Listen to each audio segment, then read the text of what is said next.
सिंहासन 32 की 12वीं कहानी। पद्मावती पुतली की कथा। विक्रमादित्य की खूबियों के बारे में बताने के लिए इस बार 12वीं पुतली सिंहासन से निकलती है। वह राजा भोज को राजा विक्रमादित्य और एक राक्षस की कहानी सुनाती है। एक दिन राजा विक्रमादित्य अपने राजपाट का काम खत्म करके सुहाने मौसम का आनंद उठा रहे थे।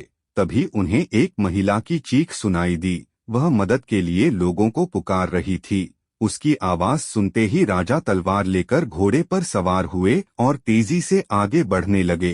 कुछ समय बाद राजा उस जगह पहुंच गए जहां से महिला के चीखने की आवाज आ रही थी।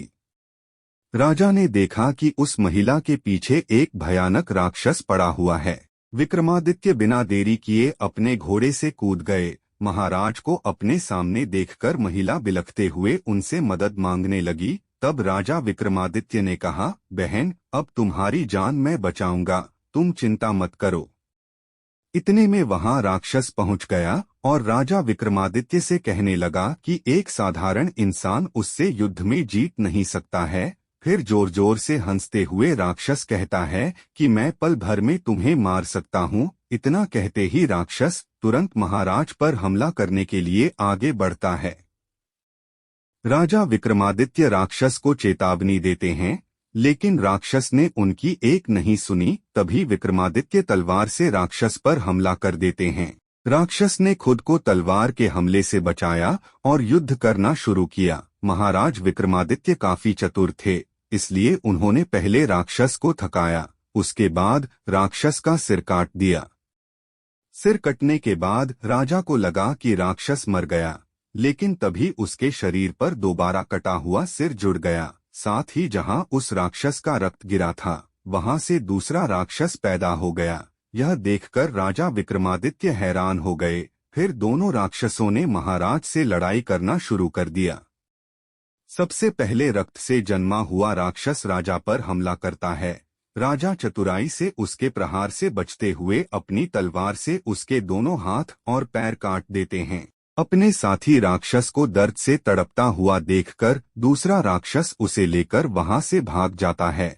राजा के पास उस दूसरे राक्षस पर हमला करने का मौका था, लेकिन राजा ने सोचा पीठ दिखाकर भागते हुए राक्षस पर हमला नहीं किया जाना चाहिए।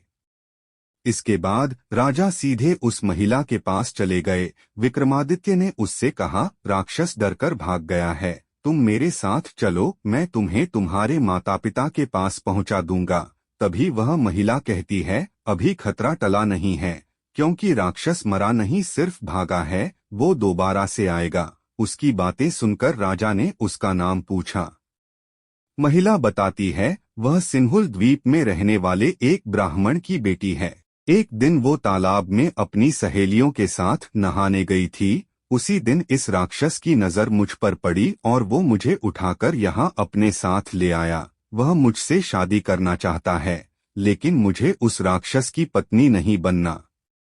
यह सुनकर राजा उस ब्राह्मण पुत्री से कहते हैं, मैं उस राक्षस को मारकर तुम्हें उससे आजाद करा दूंगा। फिर विक्रमादित्य ने उससे राक्षस के बारे में पूछा कि वो दोबारा जिंदा कैसे हो रहा है।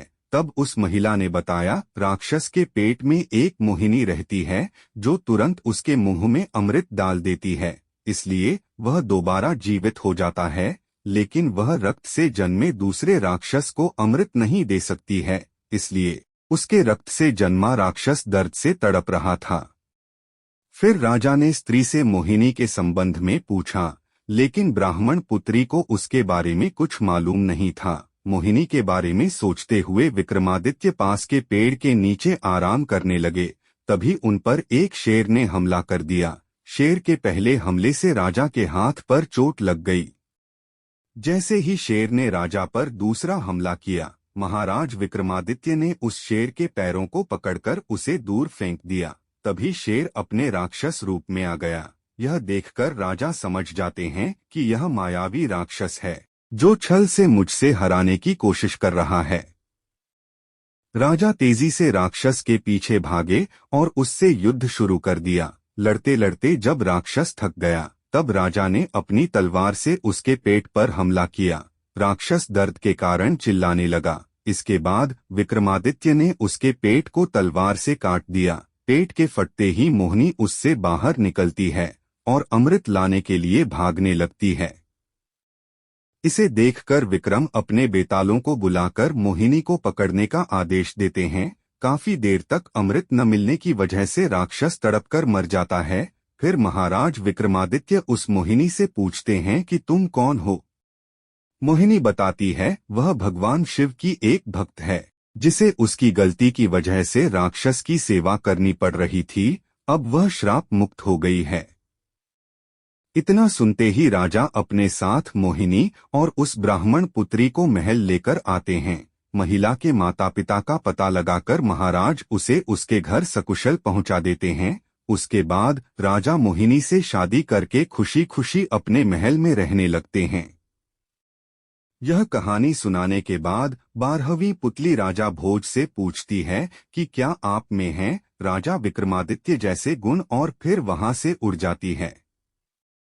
कहानी से सीख: लोगों की मदद करने से बड़ा कोई धर्म नहीं होता है और किसी तरह का काम मुश्किल नहीं होता। बस थोड़ा सोच विचार कर कदम उठाना पड़ता है। आगे की कहानी दूसरी वीडियो में देखेंगे। ऐसी ही मजेदार वीडियो देखने के लिए हमारे चैनल को सब्सक्राइब करें।